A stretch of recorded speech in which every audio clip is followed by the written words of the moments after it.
മലപ്പുറത്ത് പരസ്യപ്രചാരണം അതിന്റെ അവസാന ഘട്ടത്തിലേക്ക് കടന്നിരിക്കുന്നു.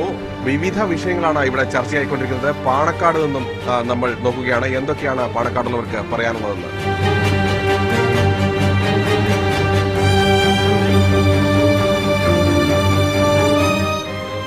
മലപ്പുറത്ത് വീണ്ടും ഒരു ഉപതെരഞ്ഞെടുപ്പ് വരിക. അപ്പൊ എങ്ങനെയാണ് വോട്ട് ചെയ്യുന്നത്? എന്തടിസ്ഥാനത്തിലായിരിക്കും? എന്തടിസ്ഥാനത്തിലായിരിക്കും എന്ന് പറഞ്ഞാല് മലപ്പുറത്തൊരു മാറ്റം വളരെയധികം പ്രതീക്ഷിക്കേണ്ടല്ലോ. ആ മാറ്റത്തിനനുസരിച്ചായിരിക്കും എന്ന് വിചാരിക്കുന്നു. ഈ യുവാക്കളൊക്കെ എന്തടിസ്ഥാനത്തിലാണ് വോട്ട് ചെയ്യാറ്? ഇപ്പൊ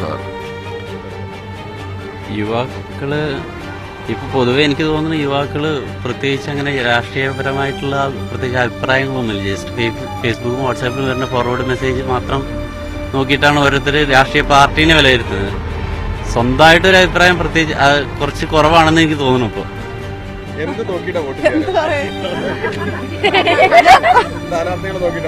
ഇല്ല, ഞാൻ പക്ഷെ വോട്ടേ ചെയ്യണില്ല. ഇല്ല,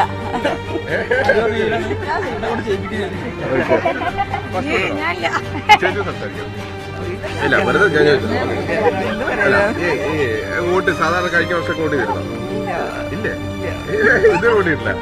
വോട്ട് ആകെ 2 പ്രാവശ്യം ചെയ്തിട്ടുണ്ട്. ഇതാണ് മലപ്പുറത്ത് ഭയങ്കര തെരഞ്ഞെടുപ്പ് നടക്കുന്നത്. കാരണം വേറെ എവിടെയില്ല, ഉപതെരഞ്ഞെടുപ്പാണ്. അതുകൊണ്ട് ഇക്കുറി വോട്ട് ചെയ്യുമ്പോൾ എന്ത് നോക്കിയിട്ടാണ് വോട്ട് ചെയ്യാം? വോട്ട് ചെയ്യാ അരിവാൾ ചുറ്റിക.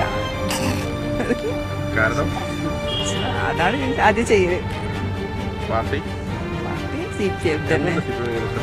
പക്ഷെ വീട്ടിലതാണ് നമ്മളതന്നെ. എന്തൊക്കെ വിഷയം തെരഞ്ഞെടുപ്പ് ചർച്ച എന്താന്ന് ചോദിച്ചാൽ എന്താ പറയാ, ജയിക്കാൻ എന്തായാലും കുഞ്ഞാപ്പല്ലേക്കുള്ളൂ. ബാക്കി ഉണ്ടായാലൊക്കെ നിൽക്കുന്നത് വെറുതെയാണ്.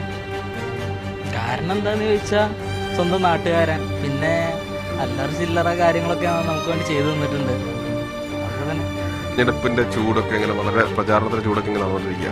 ശരിക്കും എന്താണ് ഇപ്പൊ ഇവിടെ ശരിക്കും ചർച്ചയായിക്കൊണ്ടിരിക്കുന്നത് മലപ്പുറത്ത്? ഇപ്പോഴത്തെ ഒരു രാഷ്ട്രീയ സാഹചര്യത്തിൽ ഇടതുപക്ഷ ജനാധിപത്യത്തിന് വേണ്ടിയിട്ട് സ്ഥാനാർത്ഥി വിജയിക്കേണ്ടത് ആവശ്യകത നമ്മുടെ രാജ്യത്തെ സംബന്ധിച്ചിടത്തോളം വലിയ ഗുണകരമായി മാറുമെന്ന് തന്നെയാണ് മലപ്പുറത്തെ ആളുകൾ വിശ്വസിക്കുന്നത്. പ്രത്യേകിച്ച് പി കെ കുഞ്ഞാലിക്കുട്ടി എന്ന് പറയുന്ന UDF സ്ഥാനാർത്ഥി നിലവിലൊരു MLA ആണ്.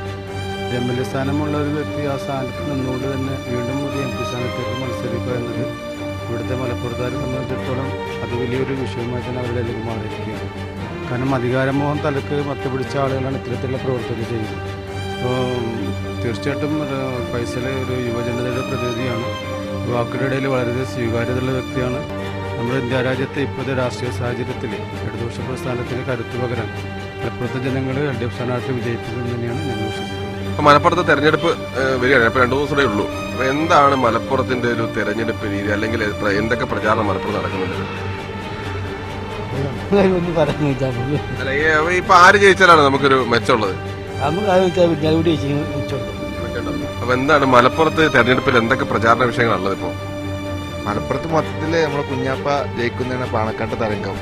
പാണക്കാട്ട് വിഷയത്തില് നമ്മൾ സജീവ മുസ്ലിം ലീഗ് പ്രവർത്തനമാണ് നമ്മുടെ നാട്ടില്. നമ്മുടെ നാടാണ് കാണുന്നത് അക്കരെ.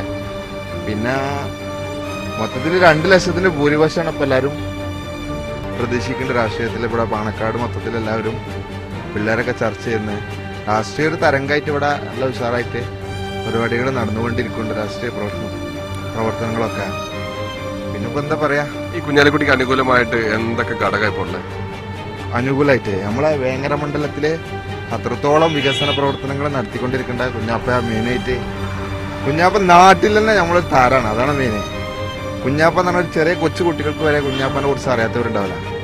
അതാണ് മെയിൻ നമ്മളെ രാഷ്ട്രീയത്തിൽ ഇവിടെ മുസ്ലിം ലീഗിന്റെ പാർട്ടിക്കുള്ളത്.